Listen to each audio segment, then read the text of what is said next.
Okay, good afternoon, people in Asia.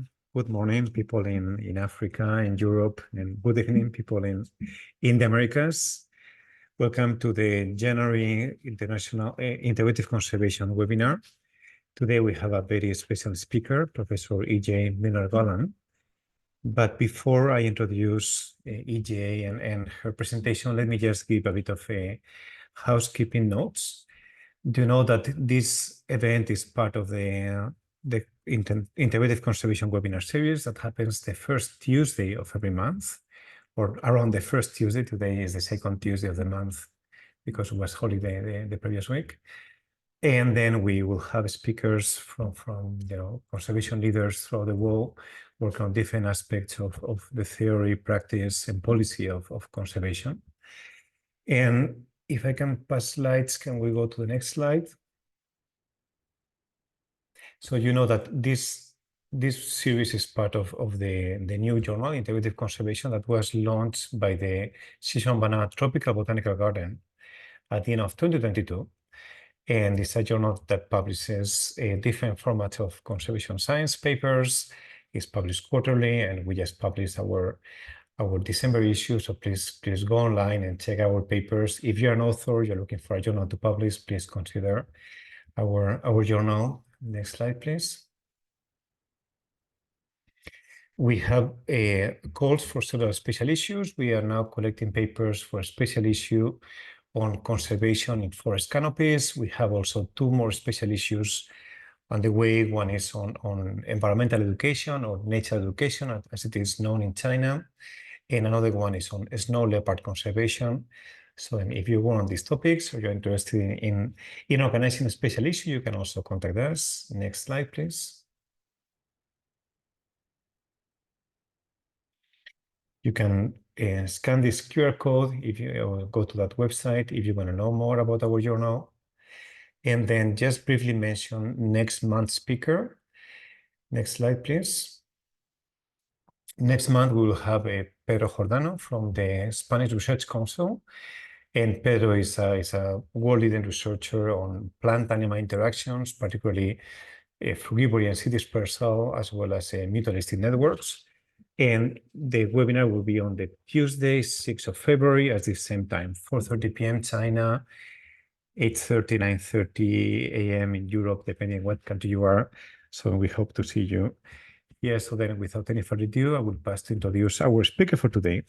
So Professor Dame E.J. Milner-Gulland is a Tasso Leventis Professor of Biodiversity at the University of Oxford in the UK.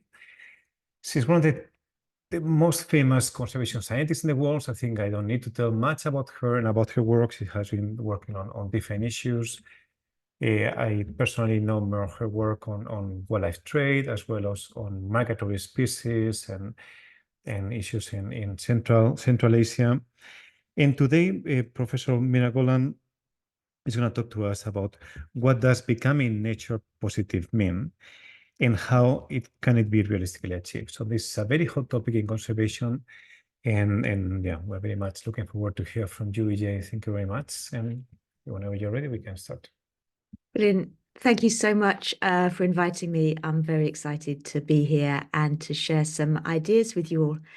I'm just going to share my screen now. So hopefully everyone can see that okay.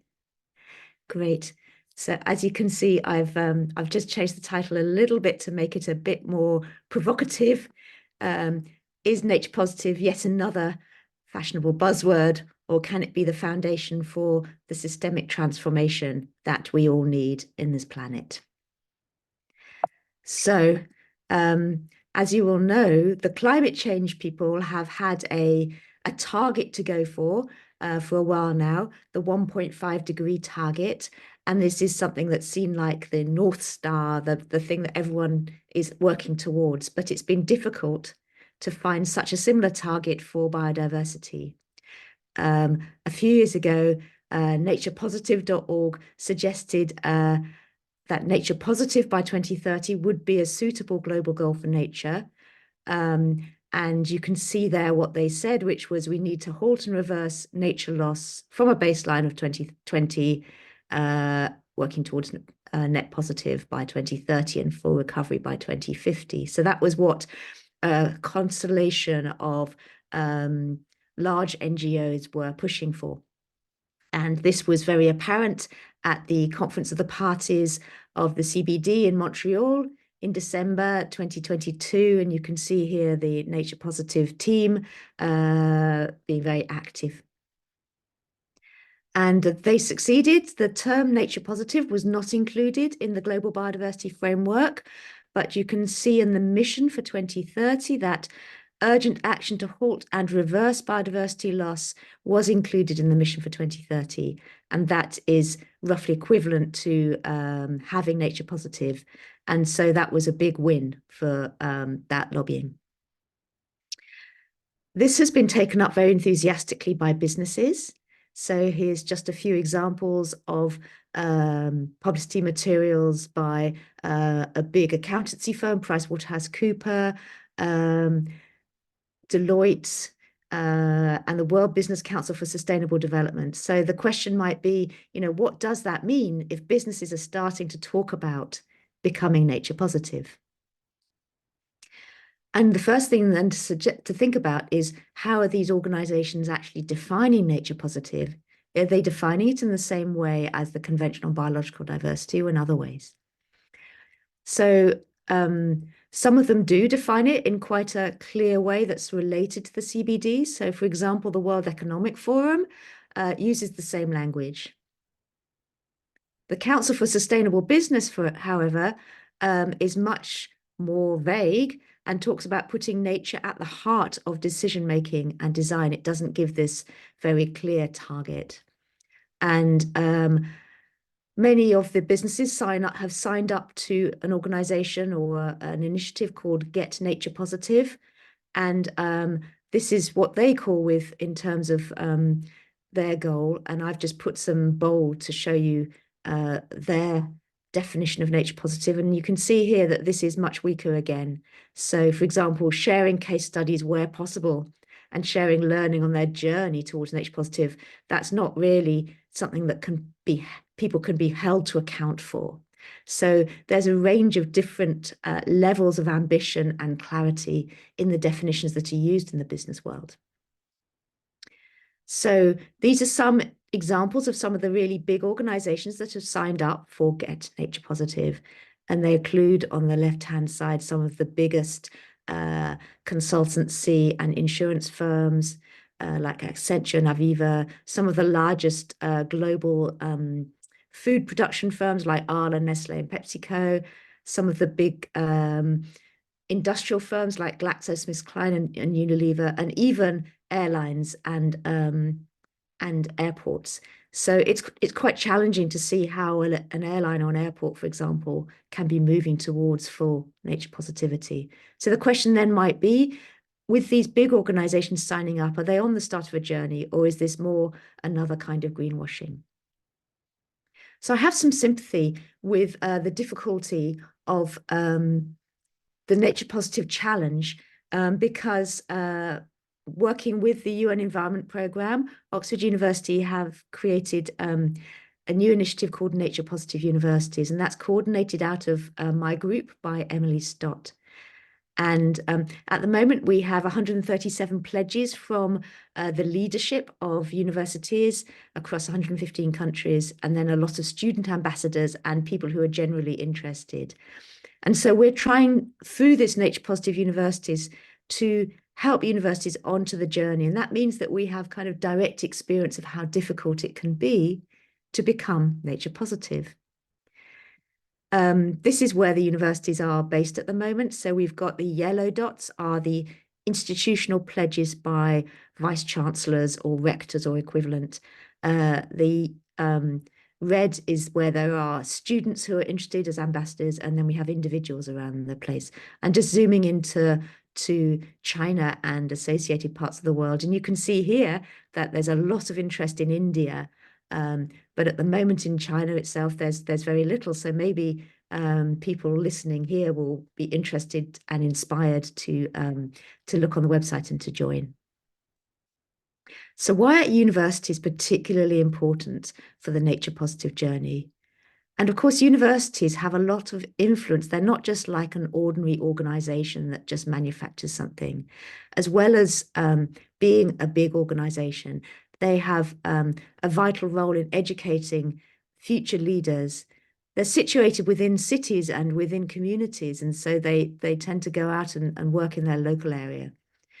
They also do a lot of research on sustainability, and I've given an example here of the Trade and Development and the Environment Hub that my group is part of, but it's a large multinational interdisciplinary group, including work in China, Indonesia, Tanzania, Africa, and Brazil. And of course, university members also support policy. So, for example, through the Intergovernmental Science Policy Platform on Biodiversity and Ecosystem Services. But they are also big organizations. And that means that through their general operations, they cause nature loss. And that is less appreciated, perhaps. A couple of years ago, we used our own organization, the University of Oxford, to try to understand what the biodiversity footprint of big organizations is. And the University of Oxford were very happy to publish this, which was great. And this is a collaboration between us researchers and people in our estates department. So we show here the effects of our work, our operations on nature. We've broken it down into 5 categories of the built environment, food, our nature, so our campus, our resource use and waste, and our travel. And I think people were quite surprised to see the results, because people often think that travel and food are going to be large components of our nature impacts, and they are important, but the huge importance was resource use and waste. So that's things like consumables, paper, lab equipment, that kind of thing. And you can see also that we've broken it down into direct impacts, so impacts directly within the university, and then impacts that work through our supply chain. And you can see, again, by far the largest impacts are through our supply chain and in this resource use and waste category. And this is something that has been repeated by my colleagues now for a number of other organizations. And this is a very typical profile. So it's nothing specific to do with the University of Oxford. It's just that organizations do have large amounts of impact indirectly through their supply chains. So if an organization was going to make a rigorous nature positive commitment to try to move from that impact towards actually having a net positive impact on biodiversity, what kinds of things do they need to have? So they need to have a SMART target, so a target that is actually reportable against. And this is like the one from the CBD of having a baseline of 2020 and then halting and reversing the loss of biodiversity by a set date. They need to commit some resources to it, and Oxford University has committed £200 million to its sustainability strategy. There needs to be a framework within which they can set and monitor their actions. They need to be accountable and transparent. They need to have an escalating ambition. So it's okay if you start with something quite simple and small scale, but you do need to escalate your ambition. And then you need to be coherent and scalable across all your different policies. So there's no use having a nature positive ambition and then another ambition that requires you to increase your damage on nature. So how we operationalize that at nature positive universities is asking people to make this nature positive pledge, to start by assessing what their current impact is, set SMART targets, act to achieve those targets and influence people, then do annual reporting. So that is the transparency element. So we ask them to report publicly and openly on their progress. And we take them through this framework of refraining, so not doing activities that are damaging, reducing their activities, restoring nature after they've damaged it, and then taking pledge to offset or to transform systems. And that doesn't mean that they have to do it all straight away. They can get themselves onto a journey. And that includes all their operations from teaching and research to the supply chains. And the kinds of things that people are doing around the world are very inspiring.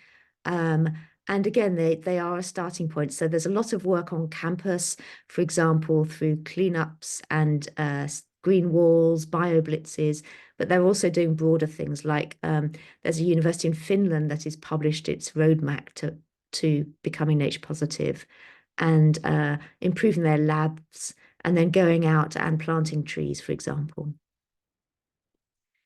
So that's how universities are starting on this journey. But what about businesses more generally? So we did some work to try to understand whether businesses do actually make commitments. Are those commitments actually contributing to the global nature positive goal, and are they improving over time? And you would hope, as nature positive becomes more mainstream, that organizations will start to become more ambitious over time. So I'm going to present the results of three studies here. The first one is one that I was involved in 2019 that looked at the Fortune 100 companies.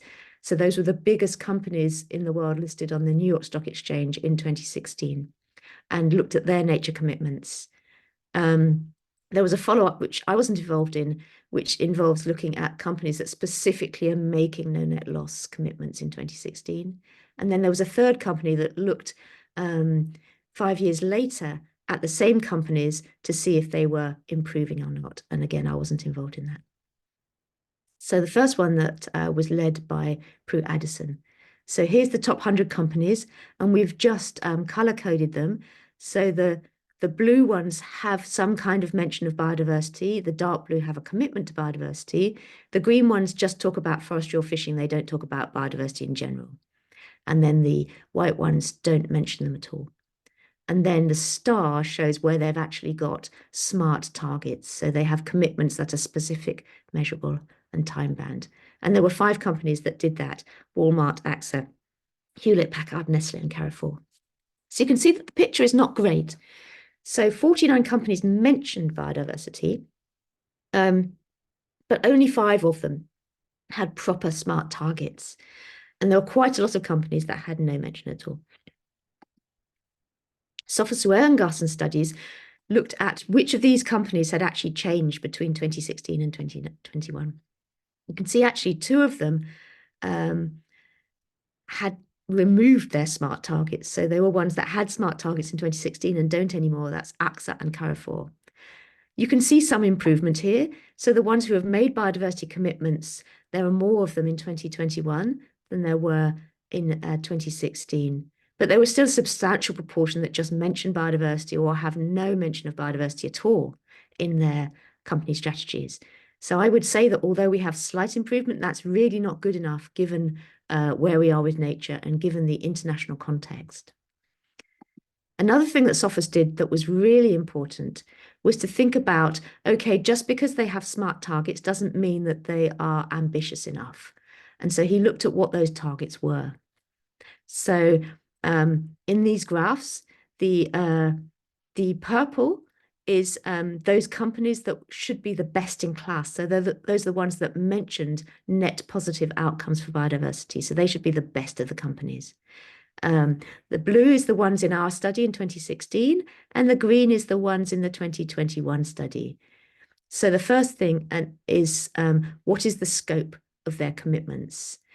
Is it just their operations, or is it their supply chain, or is it everything that they do? And you can see here that generally there was no information, and very, very few were looking ambitiously at net positive in their full supply chain.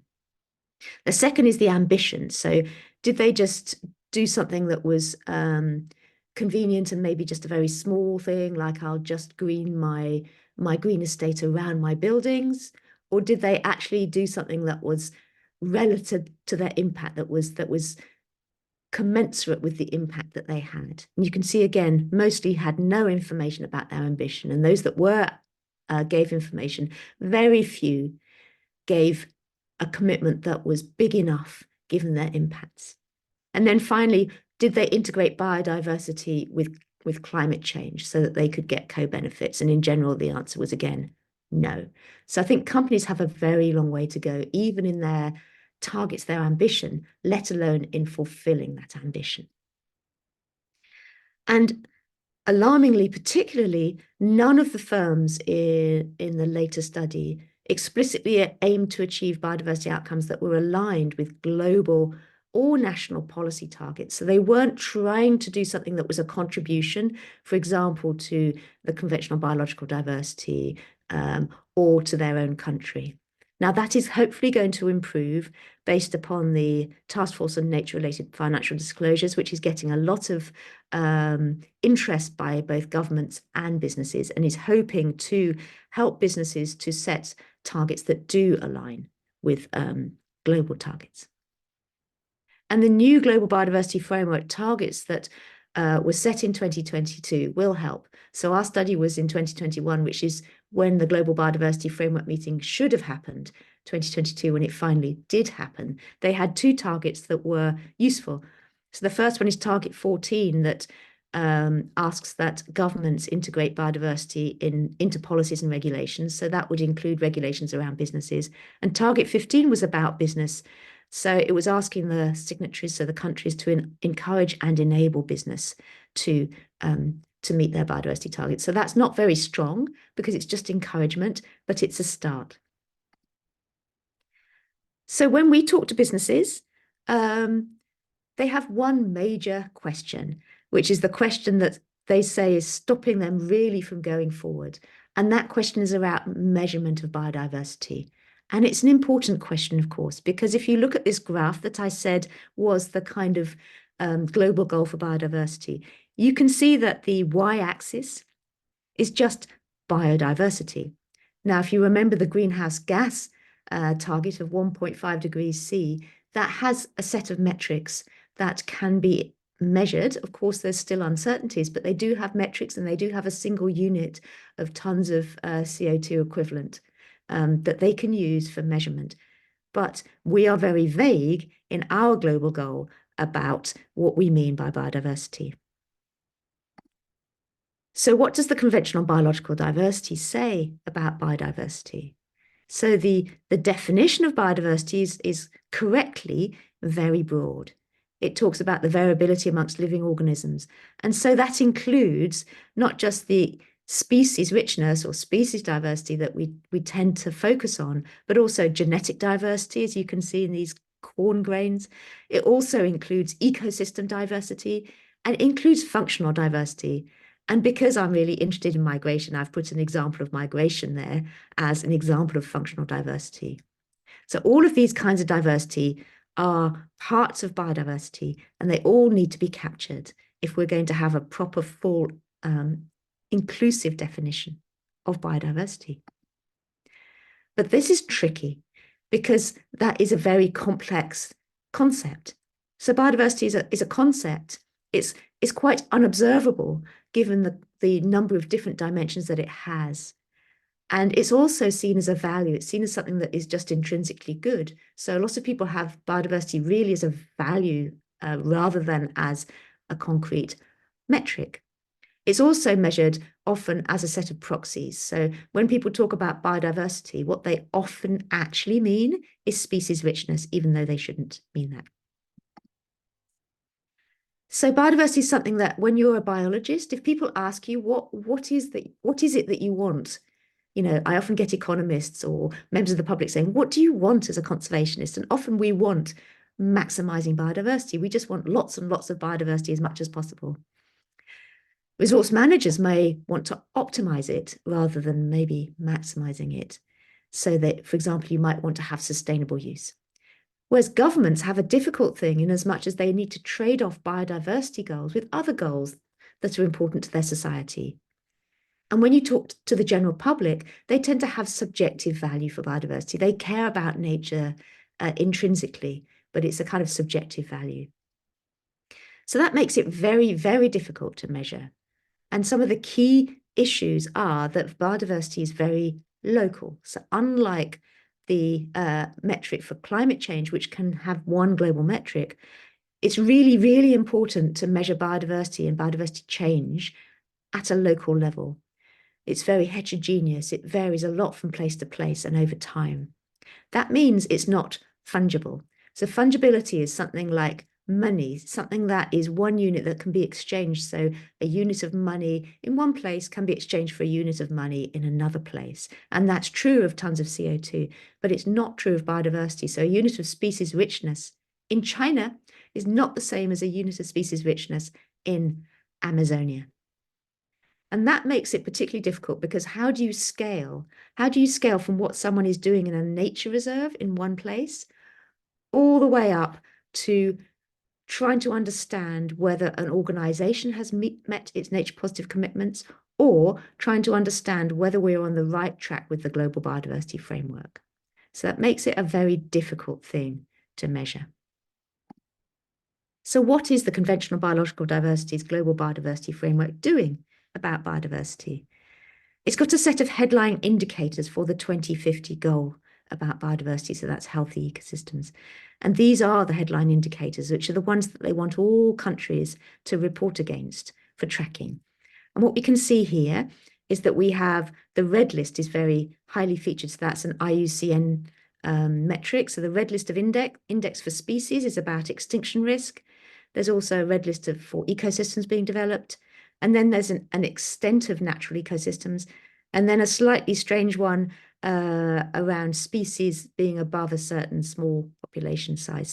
So it's kind of fairly limited to species richness, extinction risk, and extent of natural ecosystems.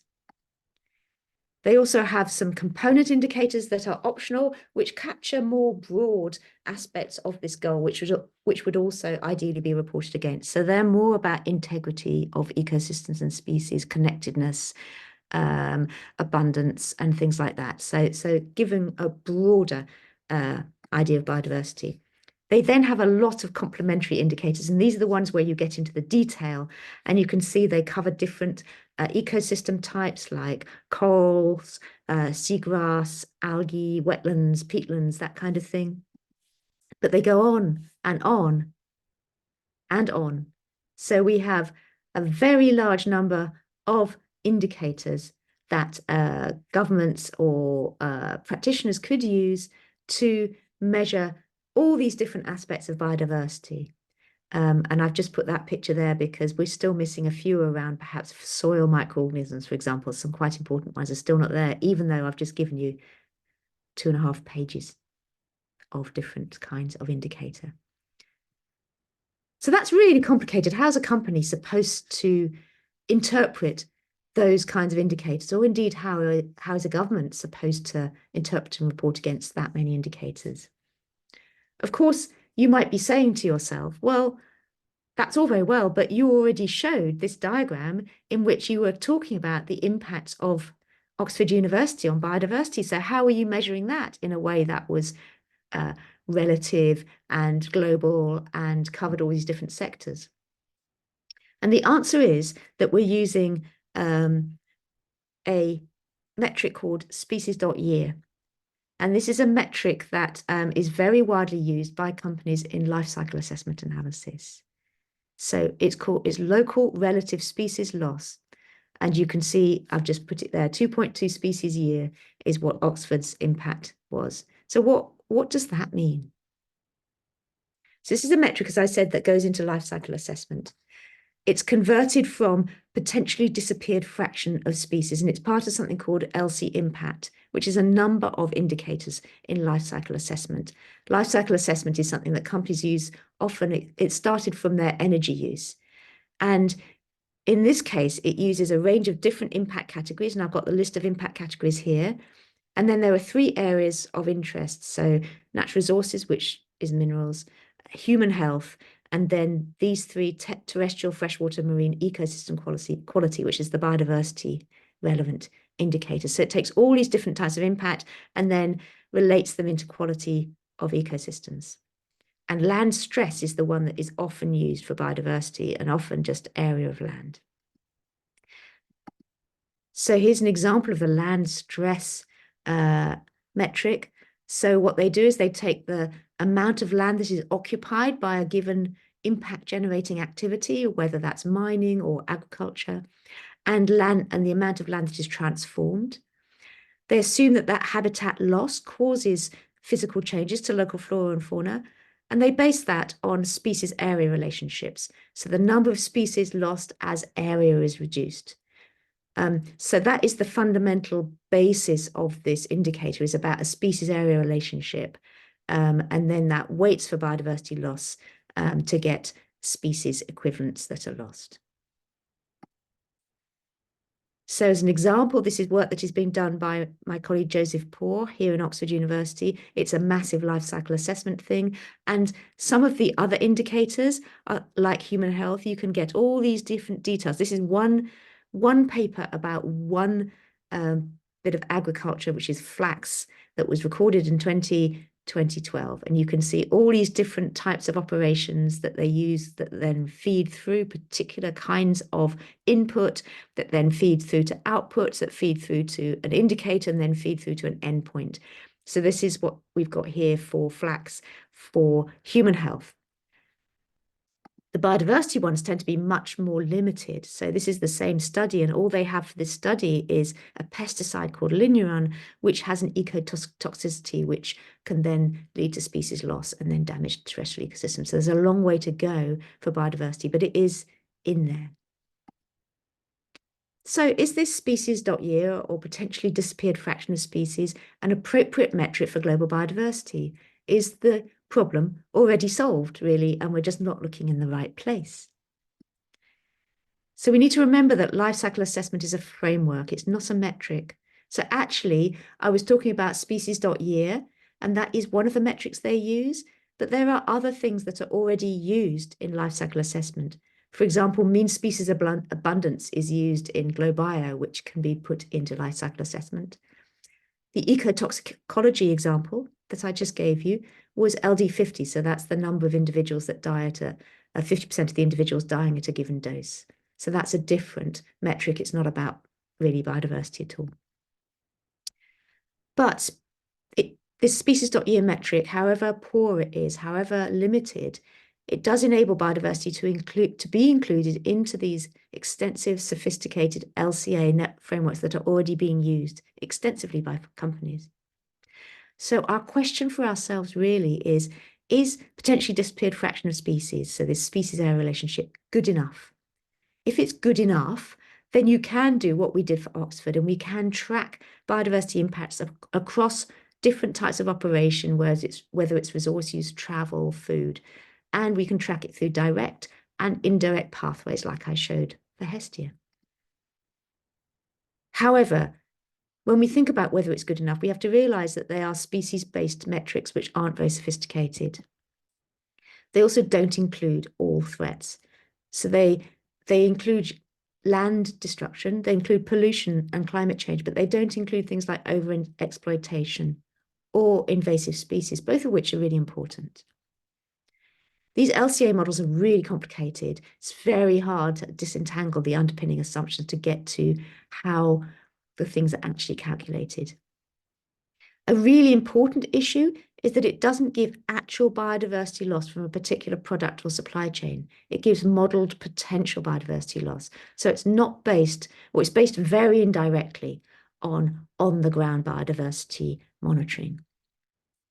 And different approaches to including biodiversity, so different models for biodiversity, give different results. And here's an example. This is some work that was done by a group led by Sayane Mengual recently. And what they did was a sensitivity analysis to show variation in the percentage of biodiversity loss caused by different types of consumption in the European Union. So you can see it's appliances, food, household goods, housing, and travel.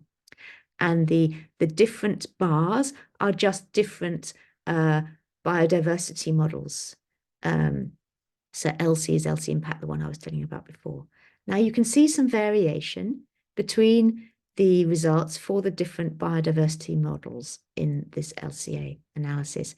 And I guess the question for us as conservationists is this variation severe enough that it will stop us from using this? Or is this something that's pretty much okay for setting organizations on their first journey? And you can see in general, the relative impacts are relatively similar between the different biodiversity models. So maybe this is good enough.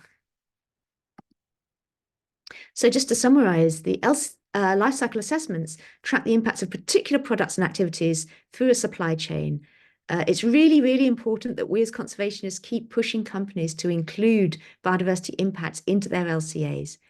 And they can be used, I think they're probably good enough at the moment to help companies report on and reduce their impacts on nature at the moment. But they're not made to measure the state of or trends in nature more broadly. They're not made to track progress by countries towards national or global biodiversity goals in the way that we need in order to do this, bending the curve towards our 2050 goals. So what would a good indicator look like that would allow us to track these global biodiversity trends? And we did some works quite a long time ago, actually, at the last time that the CBD had a global biodiversity framework, and this was published in 2010 and was led by Julia Jones. And there we had a number of different attributes of indicators that would be useful for tracking biodiversity trends. And I've put the list there. Because of time, I'm not going to give a great detail about all the different indicators. I'm just going to focus, just for the sake of this presentation, on the last one, informative across scales, because I think that's really important because it helps you to link local biodiversity action, for example, in a protected area or an organization, all the way up to the global level of whether we're actually making a difference in global terms. So what makes an indicator informative across scales? Oops. So the first one is, my suggestion is whether it would, is to be able to use a bundle of suitable metrics that are appropriate to a given location, a given scale, that could measure biodiversity in a suitable way to that scale and location, and to enable us to express our desired future state. So we express whether we're going to get to that 2050 goal. And actually deciding on the bundle of suitable metrics might be a challenge, but it's actually quite a useful participatory exercise. So what would a suitable metric be for a protected area? What would a suitable metric be for your country? And these metrics could include not just actual biodiversity, but process metrics. So metrics of, do we have an action plan? Do we have a roadmap towards our journey? It could also include drivers like threats. So threats that we know are really important, like illegal wildlife trade or levels of pollution in a river, things like that. You can include those ones as well, because they give you some measure of progress towards your goal. For each metric, then, you could express progress from the current state to our desired end state. So that would be, a nature positive end state on a consistent scale, a percentage scale, for example. And then you can aggregate these using relative progress measures so that you start to see the extent to which you're moving from 0 to 1 in each of these individual metrics and then overall. Some metrics that we already are well aware of in international biodiversity conservation already use this approach. So, for example, the Living Planet Index is already indexed to 1. And I'm just showing you here the one from Europe and Central Asia because the general one, which you often see, is rather depressing. There's also the widely used Biodiversity Intactness Index that it also has this relative scaling, so it's also appropriate perhaps for this kind of approach. And there are others, like the green status of species is also one that would be appropriate. People are starting to think in these terms. So, for example, this is an Australian organisation that's just launched that uses a kind of set of indicators and metrics and methods for measuring biodiversity that are approved, locally relevant, and then are aggregated. So, for example, for a country would be that as a country, you would identify your target levels, your timescales, your indicators, and your measurement approaches for your biodiversity action plan. Some of those are likely to be top-down, so they might be something that are of global priority or national priority, maybe charismatic or endangered species. But some of them, Sorry, hello? Yeah. I think we cannot see the slides. Oh no! Yeah. Let me just go back so that you can see them. I think it was when there was a question in the chat, and it bounced me out. I think you don't need to go back because So that one, did you see? Then you saw the yeah, informative across okay, scales, this and you is saw we the did this one. Yeah, metrics. Yeah. okay, And then you saw this one. we Yes. didn't see this one. Right, yeah. Yeah. So do stop me if they bounce out before again. Sure, sure, cool. Yeah. So everyone's up to date. I just want to be clear. Yeah, this is all just there. All right. So here's a country example. So there's the kind of top down, national, global priority diversity, and the bottom up would be things that are of priority interest for local people. So that might be, for example, ecosystem services, things like fresh wetlands and so on. So you'd have your set of indicators. You'd then be able to monitor for each indicator using an appropriate method. Is progress towards nature positive being made for each of these different priority types of biodiversity? Then you can have something very simple like a kind of RAG rating, red, amber, green rating. And then you would be able to report both at the global level, but also importantly at the local level about whether, for example, their wetlands are starting to become more biodiverse, more healthy, and then use that for adaptation. You can do a very similar thing for companies as well, where companies might report to the Task Force for Nature-related financial disclosures or science-based targets for nature at the CBD level. But then you'd also have company-level priorities. Again, companies often are dependent on clean water, or they might have a mission to try to improve the local environment for where people are living, who they're working with. And then you have the same monitoring and reporting. So this does have some unresolved issues. So the first thing is, just like any other kind of scalability, you might have double counting so that you're counting actions and biodiversity in a number of different ways, but that's fairly standard. It does still miss key elements of biodiversity potentially, but every approach does. One thing that's important to recognize is that if some types of biodiversity are easier to show a quick win on, then people would focus on those and not focus on the ones that are harder. And often things that are in a really bad state, it's much easier to show a quick win than things that are nearly at the target.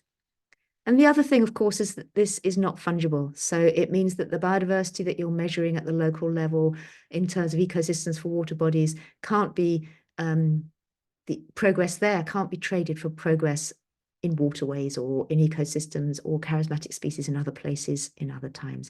But I think actually that is a good thing. However, once we've set our biodiversity targets and we've measured our indicators, what next? And so, it's often very tempting to focus on the biodiversity and say, we can't move forward. We can't actually start working towards nature positive until we've got this biodiversity measurement issue resolved. And I think that is not a good thing because it just leads to inertia and paralysis.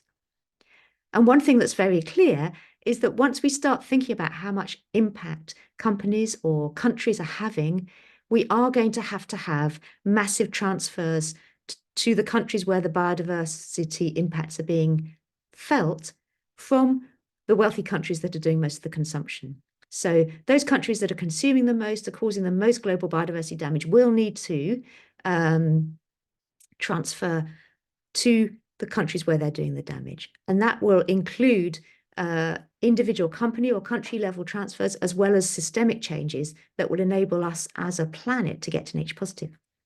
So, for example, this is a really nice study that was recently published by Scherer and Pfister about the consumption of food in Switzerland. And so this is the global biodiversity loss, and they've focused it very sensibly just on two biodiversity indicators. That's water consumption and phosphorus emissions, which are relatively easy to measure.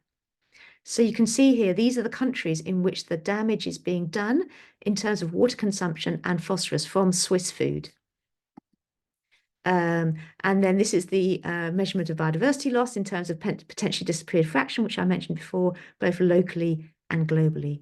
And you can see here It's really quite interesting, the countries in which Switzerland is causing most of its damage, some in Europe, but obviously a lot elsewhere as well.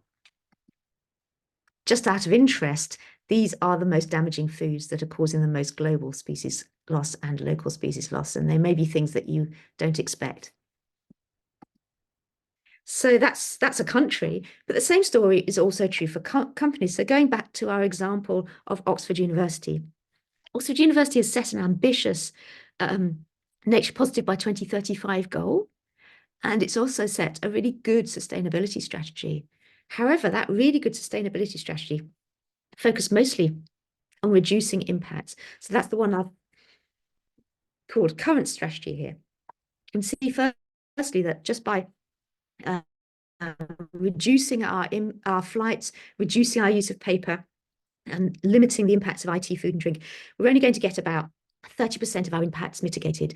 By restoring all our Oxford-owned land, and we're a university that owns a lot of land compared to many universities, we could only account for about 4% of our impacts.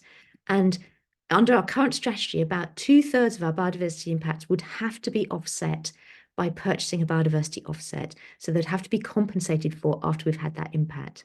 And there's an interesting question here around what is a mission critical impact. So, for example, we could have far less impact if we just all turned into mathematicians using a pencil and paper. But if we do lab work, if we do kind of world-changing lab-based things like developing a vaccine for COVID, for example, then we're going to have a lot of impact, but you would see that as mission critical. So we thought through some heavy avoidance strategies. So what would happen if the university did things that would just be impossible socially? So things like no meat, no dairy, no alcohol, no paper, no university cars, no more construction, no flights, no waste, no going overseas. So that's something that a university would never tolerate. We could only get down to 30%, 37% of our impacts being avoided, and we would still have 1/3 of our impacts requiring an offset. So really, there is going to need to be a lot of offsetting. This was also true when we did a more detailed study of food for a particular college.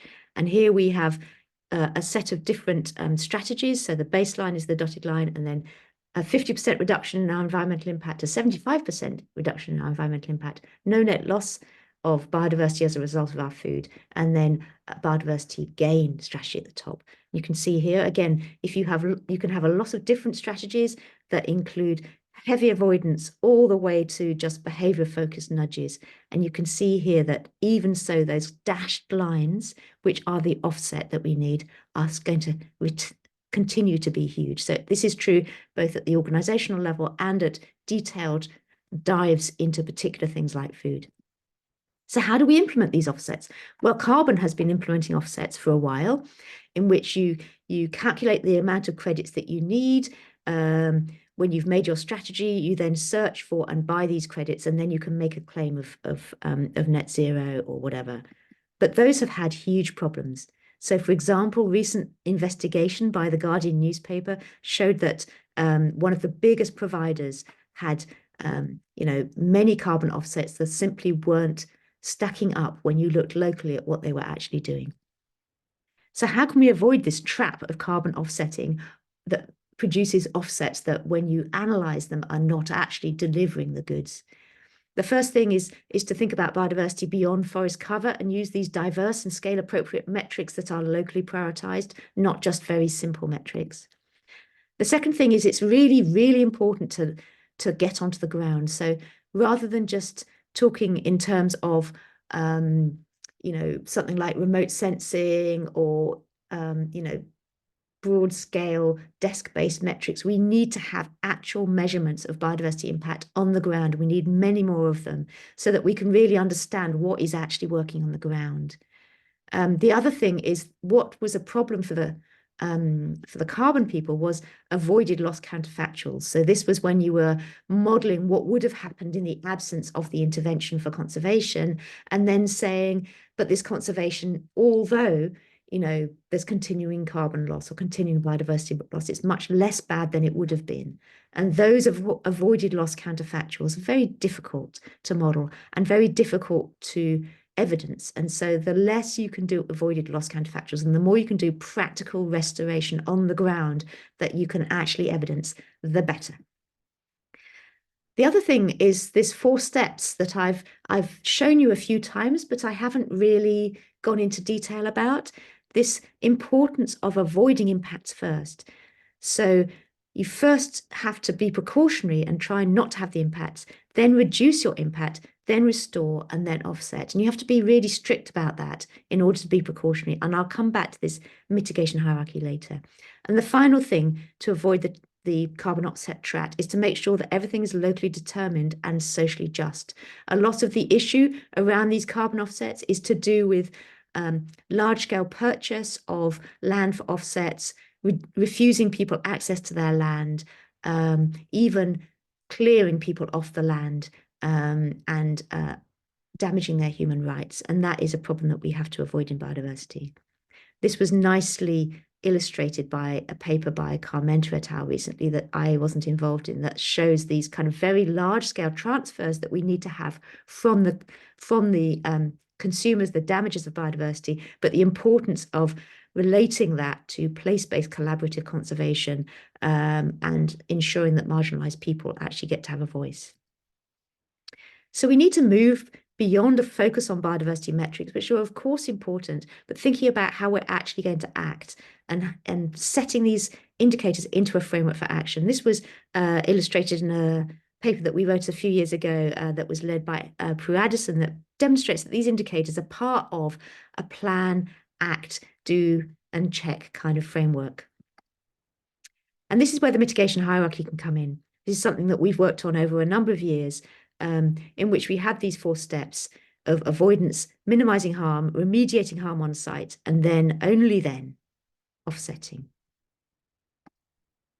So the first 2 steps are preventative steps and the second 2 steps are compensatory steps. And it's more precautionary because we start by trying to prevent our biodiversity impacts before we go straight to compensation. In fact, you can broaden it further, and this is something that we did recently, because if you think about nature positive, the only way we're going to get to nature positive is to do more than just mitigate our direct impacts. We've got losses caused by our ongoing damage to biodiversity that we need to mitigate using the mitigation hierarchy, but we also have areas of massive conservation potential, areas where we can restore, and we can use a similar kind of approach for that conservation potential, so that by adding in the conservation hierarchy, so investing in protected areas, investing in sustainable use, investing in green cities and so on, we can have a nature positive biodiversity outcome. And we illustrate this for the global by thinking like this. So, you know, by 2050, we've got to reverse this negative trend in biodiversity. And that includes addressing the current impacts that all of us are having, but also addressing past impacts, indirect impacts, diffuse impacts, for example, through climate change, to get to net gain. And I've given some examples there, and we call it 4 steps for the Earth. So that's at the global level. But then the nice thing about these 4 steps is that it goes right down to the individual level. So, for example, individuals can be guided in how to avoid, reduce, restore, and renew or offset for their fashion choices, their diet choices. And the same thing can be done both for the individual all the way up to the planet. So I think that's quite a powerful framework. So to summarize, where are we going with nature positive? And my worry is that at the moment, there's a real focus on things like wildflowers on campuses.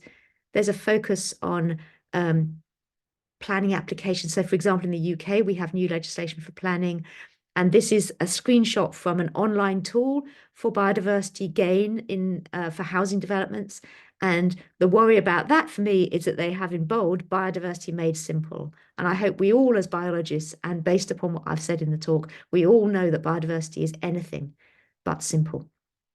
And then I rather like this composting thing here that is an advert for a company doing the right thing, where you have somebody, okay, it's a plant-based meal, but they're putting a large amount of it into the compost, and there's an Qatar Airways sign there. So, you know, are we actually doing enough, I guess is the question.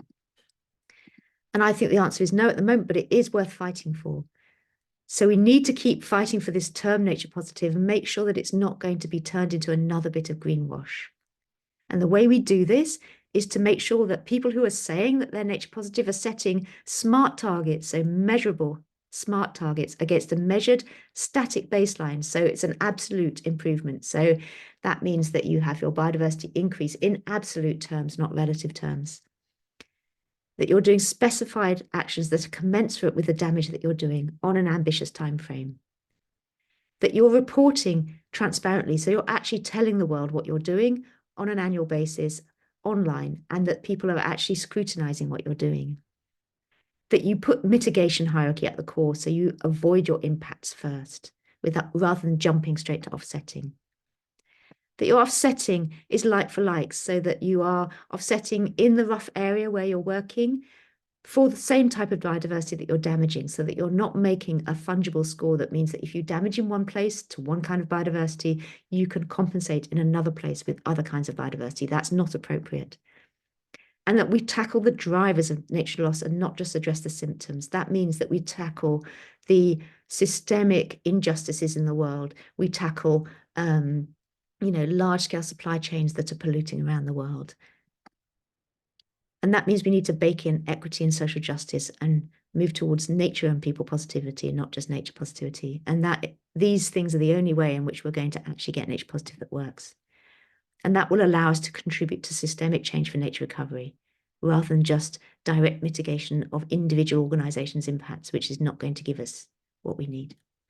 So just to finish off, I'm just going to finish with some conservation optimism. This is one of the initiatives that I established and we've been leading for the last few years. And these are conservation optimists who are saying, I think what I hope we all feel, that the world does need us to believe. We need to persevere. We can't be pessimist. And if we're all contributing, then we can make the world a better place. So thank you very much for listening. I hope you found that interesting. And I'm excited to have our discussion. Thank you very much, Ian. Really fascinating. So then for the audience, we have around 30 minutes now for Q&A. So then if you want to make questions, you can just write your questions in the Q&A box, and either whether you are on Zoom or you are in co-share, and then we will read the questions. So maybe just a couple of questions from me. So first, I found very interesting the map, the distribution of universities and individuals that had joined the movement or the pledge. I was very surprised to see the density in India, but also the lack of points in other part of East Asia and other part of the world. So, both things surprised me, how many institutes joined and how few Chinese did. What do you think is that pattern? So at the moment, we've been quite low key in what we've done. So we had a big push around the Montreal Protocol. And so there's lots of Canadian universities who joined. So anyone who was there at the Convention on Biodiversity, we had people there. And it's all been about personal contact. So I personally have lots of students in India. We have networks there. And so I think as one group joined, then another group joined. And I guess, the Vice Chancellor were prepared to make those pledges in India.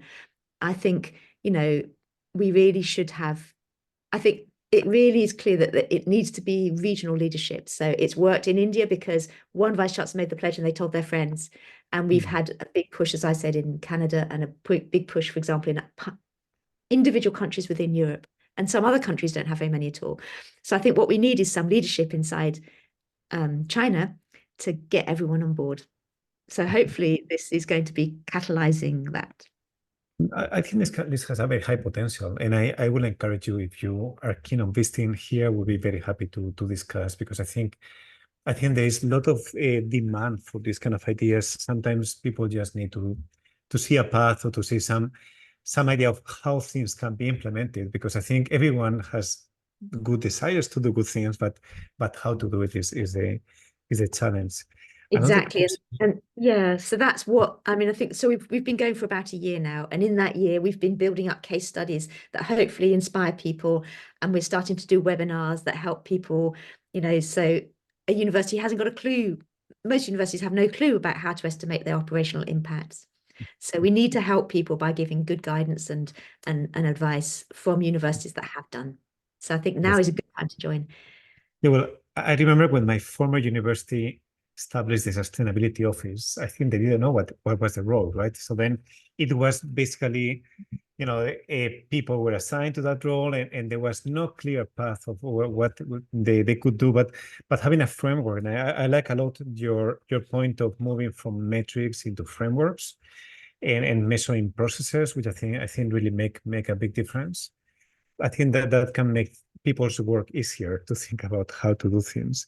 Another point is about the time frame. So then, even in the best case scenario, with people joining and academics developing processes, practitioners or decision makers agreeing the processes, practitioners implementing them, it's a complex process. It's a slow process, and I guess there's a lot of learning by doing. So then, it's not going to be a start and be successful. So then, how do you see this 2030 kind of timeline? Do you think is important, or we should be a bit more go step by step and not think so much on that particular deadline? I think it's really important to keep that deadline. And in fact, during the Montreal Global Biodiversity Framework discussions, there was a period 2 or 3 days before the end when it seemed like this whole 2030 milestone and the bend the curve of biodiversity loss goal was going to be lost, because people were saying this isn't feasible. But a large group of scientists, which I was part of leading, mobilized and pushed for the 2030 goal to continue, because we felt like you have to have the ambition. And of course, in certain places and with certain drivers in particular, you can actually see change very quickly. So although on the whole, we're not going to get nature positive by 2030 for the whole world, of course we're not, but we can start to get into the right direction. We can start to turn the drivers around. We need to keep people's feet to the fire. We need to keep that ambition going. So I agree that we're not going to get there necessarily, but we're going to get close, hopefully, if we really push. I can actually share the letter that we wrote that was set, that I'll put it in the chat. I know, should I put it in the chat or the Q&A so that everyone can see? I'll put it in the chat and then you can share it later. So this is the letter that we wrote, which expresses our arguments as to why it was important to continue with that 2030 goal. And my final question is about, you said that not being fungible, the idea that the biodiversity is not fungible, was a good thing. Can you develop a bit more that idea of in what sense it's a good thing here? Well, it's a difficult one, isn't it? Because organizations and governments need fungibility. A multinational organization that has impacts footprints around the world, they need to be able to understand how their footprint here is going to be addressed, and the footprint here, and maybe they'll need money. They need to be able to allocate money and priority. So they need something fungible. But at the same time, it's really very important that we don't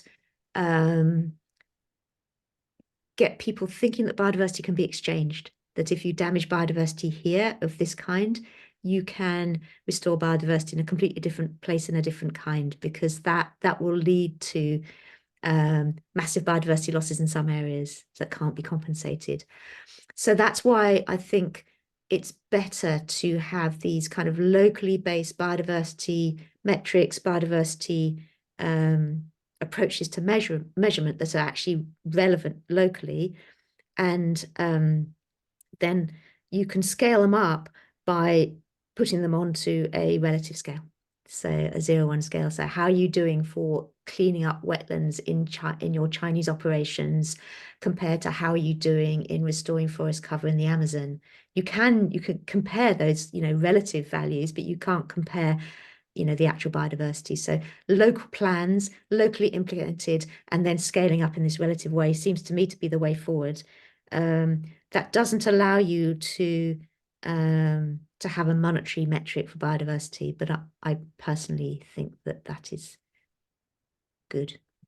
But biodiversity offsets are partially being fungible, right? I mean, when you do a biodiversity offset, you are making some measurement and then compensating somehow.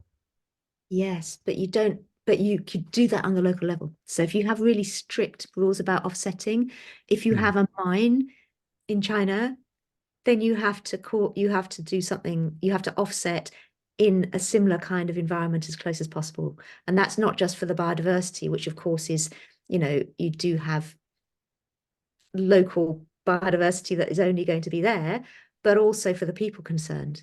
It's the biodiversity loss locally. So I think, if you are offsetting, we need to have some rules around like for like, basically, that make sure that people aren't just trading offsets on a world market. Sure. Thank you very much, Jane. So let's read some of the questions from the audience. So then we have one question from Prue Robertson. It says, any reflections for a sub-national government considering a nature positive commitment? For example, this is focus on land use regulation, strategic conservation, restoration, right, and supply chain. That's a really interesting question. So I think, I guess in the UK, this would be something like a district council or something like that. So I think everything I've said does apply. So actually, firstly, it's often easiest to start with land use because it's very apparent, what you're doing in your land use. But remember that we all do have supply chains. So a city, for example, does have impact around the world from the consumption of that city. And some of that will be very local and some of that will be very global. There was a nice analysis that was done for Austria recently, for agriculture in Austria, that again was saying, and it's the Swiss one as well, so although there is a lot of impact locally from your agriculture in terms of runoff and pollution, there's also a lot of impact globally, for example, for the food that you give to your livestock. So one of the reasons why beef, for example, is such a damaging commodity is because on the biodiversity front anyway, is because of all the imported foodstuffs. So I think we can't forget our supply chains, but I would say that we have to start somewhere. And I don't think that the complexity and the hugeness of the task is something that should stop us from starting. So I would agree that starting with land use is a very good place. Yeah. So we have a question from Matt Whitney from Oxfordshire Local Nature Partnership, saying, can you explain species year again, please? Yeah, well, I mean, I would say good luck in trying to understand it. I struggled. I think nobody really fully understands it. So in the end, it's based around a simple species area relationship. So if you clear land, you can look in a particular area. So the reason why things like chocolate come up as very biodiversity impactful is because they're in tropical areas which have high levels of biodiversity. So if you clear an area of forest, where where cocoa or coffee are classically coming from, then that is going to cause a lot more species damage than clearing an area of I don't know, steppe in Central Asia. So that's the first thing. And then the second thing is, once you've got, but this is where it becomes quite abstract, because you can do species area relationships for areas of tropical forest. And you can say, if you clear a hectare of tropical forest, the contribution to local species extinction would be based on those species area relationships, and then they scale it up. So the species Lear relationship is the proportion of species that are headed to extinction as a result of a given amount of clearance per year. But of course, you can do it as a local one, and then you can do it globally. So that's where it comes from. I hope that helps. It's not very clear. You feel free to go in the documentation for a better understanding. So we have another question. It says, trying to avoid the avoided loss challenges of carbon offsets only works for restoration.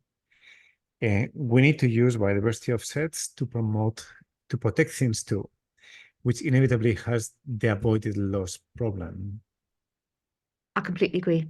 And I completely agree with that. And I guess one way of thinking about this perhaps is around responsibilities. So one of the main concerns with offset markets is that they target the most degraded areas. So you have to show that you're going to be able to improve things, or that's for the restoration, or for the avoided loss, you'll target the places which are under the highest threat, because the easiest way to get a really big impact is to say this thing is going really, really quickly. This protected area is being destroyed really, really quickly, and therefore the avoided loss is much easier to calculate. And much more robustly calculated. What that means is that you miss out on all the stewardship that is being done, particularly by Indigenous groups, actually, where protected areas are actually not declining rapidly because they're being well protected. So, we need to find some mechanism whereby governments, for example, in the avoidance category, are actually investing in those areas where things are going well as the areas that are going really badly. So one thing is to say, all right, so a company or a government, there needs to be a separate channel of money towards those areas, which is where the conservation hierarchy comes in, where you could say, well, actually, I have had historic impacts, I have had indirect impacts that I can't really put to a place, and so I'm going to invest that money into areas of stability, areas of Indigenous stewardship, for example, and then keep the restoration and the kind of avoided loss to the areas where we've got really high levels of impact. The other thing to think about is, I think those counterfactuals need to be much more scrutinized. And part of the place where Vera fell down was that they were using relatively out-of-date methods for counterfactual calculations. So getting a kind of global standard for what a good counterfactual is and applying that would be really good. And, I don't completely blame Vera for that, because things have moved on very quickly in terms of counterfactual calculations. We have much more sophisticated ways of understanding these avoided loss things than we used to have. So having global standards and keeping those global standards updated would be a good way to allow us to do that avoided loss in a robust way. We have a question from him, from here, from XTVG. And he's saying, is the Nature Positive initiative too optimistic in its aim to reverse biodiversity loss by 2050, especially within developing countries where rapid urbanization and extensive development projects are encroaching upon natural habitats? Is it too optimistic? Well, I think we have to be optimistic because we need to reverse the loss of biodiversity by 2050. So, I think you're making some really good points in there. Partly, for example, that, the less wealthy countries around the world need to be allowed to develop. We can't come from places like the UK, where we're already very much a converted country, and say, you guys have got to stop now. So what we need to do in these places is to find innovative ways to decouple biodiversity loss and climate change from development. So in places like the UK, we need to actually, I mean, personally, I feel like we need to go into something like degrowth. So we shouldn't be seeing economic growth, GDP, as the measure of where we go. We need to start thinking about human well-being as our metric for growth and progress and prosperity. And people are moving in that direction, but not nearly fast enough. And so by having human well-being as our metric, we can start to decouple. And then obviously we're going to need technologies to try to improve the way in which we grow in a way that is actually positive for biodiversity. I think there's an awful lot of easy wins that we can have if we do start to think in that way. Yeah, so I want to include one more of my questions. I wanted to ask before about how technology optimistic are you? I mean, how much do you think we will benefit from incorporating technology from our measurements, monitoring, and changing processes, improving sustainability? Do you think it's going to be a real transformation within our lifetimes? I'm talking about 10, 20 years. Or you think that we should not be banking on things that we don't have right now? We should just thinking about what we know we can control right now. I'm a much more into avoidance. Don't damage things in the first place, rather than trying to find technological fixes. And that's with climate change as well, things like carbon capture and storage that are not, we should not be relying on those to solve our problems. In the terms of biodiversity, slightly different question, I think, is around measurement. Yeah. And although the kind of remote sensing, eDNA, and all these kinds of technologies are very exciting and are within our grasp now, I'm very much around boots on the ground. I think the only way that you can understand actual biodiversity loss, actual loss of well-being for people, is to go onto the ground and do the monitoring and the measuring yourself. So I think that these technologies are really useful additions to our toolbox, but I'm very worried at the trend towards thinking that we can have these kind of very global, remotely sensed approaches to understanding biodiversity loss, because I think that will be to the disbenefit of biodiversity and people. We have a very specific question from Chen Weili from New York University, Shanghai in China. So thanks a lot for your meaningful presentation, and this person learned a lot. And the question is about urban low carbon initiatives or transformations aimed at reducing carbon emissions, such as those in the construction industry, that are likely to result in changes in the urban form. And then one posit that these actions could have either positive or negative effects on biodiversity. And then this person would like to ask, what do you think about the aspects in which this impact can be quantitatively assessed, considering relationships between the urban form, carbon emission reductions, and biodiversity? How can the indicators previously mentioned be applied in this context at the urban scale? That's a very interesting question, because I think a lot of, and you're right that the kind of carbon mitigation things can be positive or negative for biodiversity. A lot of the focus is on the rural areas, but actually a lot of where we can do the kind of transformative renewal step, the fourth step, is in urban environments. So things like green walls, things like soakaways, wetlands to reduce flooding, urban green walls to reduce heating, green spaces to reduce heating. All those kinds of things are things that could be really positive for urban biodiversity, but can also be positive for climate change and for livability.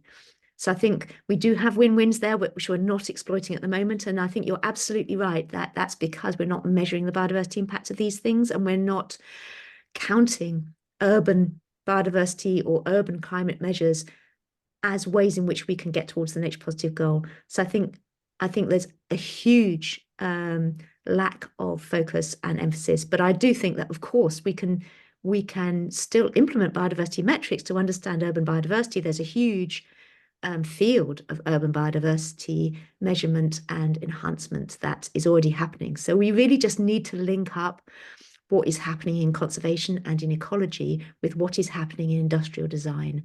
And one of the things we think about is who's not in the room. And I think one of our big mistakes in this field at the moment is that we're not bringing the architects, we're not bringing the engineers into our discussions enough. And we really need to bridge that gap with them, because they're the ones who can do the urban design in a way that could be much more biodiversity friendly. Yeah. So something I was thinking when you were talking your presentation is that this is so engineering, but this is sustainability. It's no longer the biodiversity that we used to do 20 years ago of going to the field and being in the forest. We're talking about the things that definitely involve all the stakeholders that are working in the space, but they need to be brought into the biodiversity discussion. There are many questions, so let me just, I think we cannot do all of them, so we'll try to get a few. So we have one from Aya Lee, and says, with biodiversity not being fungible, how do we reconcile that with how necessary offsetting is without leading to greenwashing? You have already addressed this already, but a few more thoughts on how to directly talk to companies would be very helpful. Yeah, and I'm actually going to link that to another question, which is about how do you get universities to commit to support forest and biodiversity restoration projects? Because I think they're quite similar. So this is the big one, because it's going to be expensive. If a company actually wants to compensate for all its impacts, then they're going to have to spend. And I guess one of the ways to think about this is about risk. So companies respond to risk, and they respond particularly, and there's a number of different risks. So some of them are very clear physical risks about their dependency on biodiversity. That's the easy win. So, if they need clean water for their operations, then cleaning up watercourses is important. Something quite exciting that I heard about recently was the reinsurance sector. So insurers insure against flood risk, for example, in climate change. But the concern is with correlated risks. So if every business in an area that's been flooded is with the same insurer, then that's a very correlated risk. But that tends not to happen because each individual company will insure separately. But those insurance companies are reinsured from big conglomerate companies that we don't hear about so much. Things like Swiss Re, for example. They are the ones who are realizing that their risks are really correlated, and that's true for climate change and for biodiversity loss, ecosystem service loss. And so they are starting to, they're not stupid, they can run the models, and they're starting to invest in nature-based solutions to climate change because they recognize that as something that is worth spending the money on. So I think as insurers, as investors start to push those risks onto companies, then these companies, the first movers have an advantage. So the way to talk about it now is if you're a first mover, you will have an advantage. In the end, people are not going to invest into companies that are facing nature risks, whether that's on their own dependencies or whether that's on regulatory risks around their impacts. So if we have regulation coming up from the governments, if we have investing firms and insurers pushing people to actually make themselves nature positive, then it's going to be cheaper to invest in a biodiversity credit or biodiversity offset, or actually hopefully investing in cleaning your supply chains. And that will then promote the systemic change that we need. So if companies find avoidance to be cheaper, then they will avoid. If they find, and so we need to push through those systemic changes. And for that, we need to have the first mover companies, so the big companies that can afford to invest and to see the benefits, for them to be the first movers, to be the leaders. And then they need to push the governments to regulate, to bring everybody up to the same level. And they need to push through their supply chain. So I think we do have this opportunity for systemic transformation, and then the costs will come down of doing the right thing. I hope that is useful. Yeah, you just hit now one of the key issues, which is, what is it there for the companies? So why companies decide to move in? So, and of course, Nestle or some of the very big companies that live on reputation, who sell on markets where reputation matter, they have incentives to be seen as good players, but there are so many other players who might not care, and then getting them in the dynamic would be much more difficult. And I agree that we need to have first players and then regulation, but there needs to be a clear benefit in doing the right thing. There needs to be an alignment of incentives. And so one thing I'd mention on that, of course, is that we've got a scalability issue. So we have a scalability issue for offsets because we only have one planet. There's only a certain amount of space for restoration. And if we're currently, as we've, has been calculated, we're doing about 3 planets worth of impact on an annual basis, then we need to reduce our impact by 2/3. And so we can't rely on offsets. We have to rely on avoidance. And that is where systemic change and, transformation to a lower, to a global economy where growth is not measured in GDP has to happen, because otherwise we have this scalability problem. And I'm pleased to hear that you are optimistic about the insurance, the big insurance companies, because it sounds very similar to what happened with the subprime mortgages, in which they were selling the risk to each other, and then at the end they lost track of where was the risk, and then the system was very fragile. So I hope these companies learned the lesson from 2008 and 2009. So we have another question from Laura, who's a master student in sustainability and ecology in Mid Wales. Say, biodiversity transfers sound a bit like the climate impacts, which there is exploration of art being compensation for in high impact countries through loss and damage fund frameworks. Could biodiversity loss transfer use a similar framework? Will it be effective? And Okay. uh, Yeah. Yes, I think definitely. And of course, we already have things like the Global Environment Facility. We have funds that could be used. So I absolutely think that that needs to happen. Yeah. and then another question, could you clarify the difference between species richness and biodiversity, and why the difference is important in relation to nature positivity? We cannot hear you now, EJ. Sorry, I'm just talking to the dog sitter. He's come to pick the dog up. Okay, so yeah, sorry. So the species year, Difference between species richness and biodiversity. I mean, it's well, huge difference. I mean, so species richness is just the number of species in an area, and biodiversity is all the complexity of ecosystem function, composition, genetic diversity. So biodiversity itself is a hugely broad concept, and species richness is a single inadequate proxy. But sometimes that's all we can get. yeah. So we have around 15 more, 10, 12 more questions. I think we don't want to abuse your time anymore. So, and I just want to thank you very much for this presentation. You can see there has been a lot of interest, and it's always a good time when people will stay 1 more hour listening to you. And I'm sorry if I took too much of the time myself.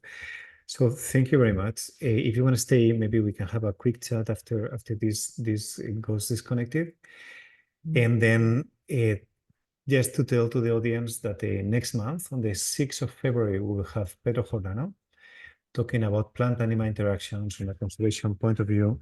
So then just feel free to join, and we welcome suggestions on presenters, speakers, topics. So then feel free to contact us if you want to know more. And of course, if you are an author and you're looking for a journal to publish your conservation content, just think about integrative conservation, and see you all next month. Thank you very much. Thank you, Jane. It's a pleasure. So, Becca, can you keep us? I would like to have a chat with EJ a moment.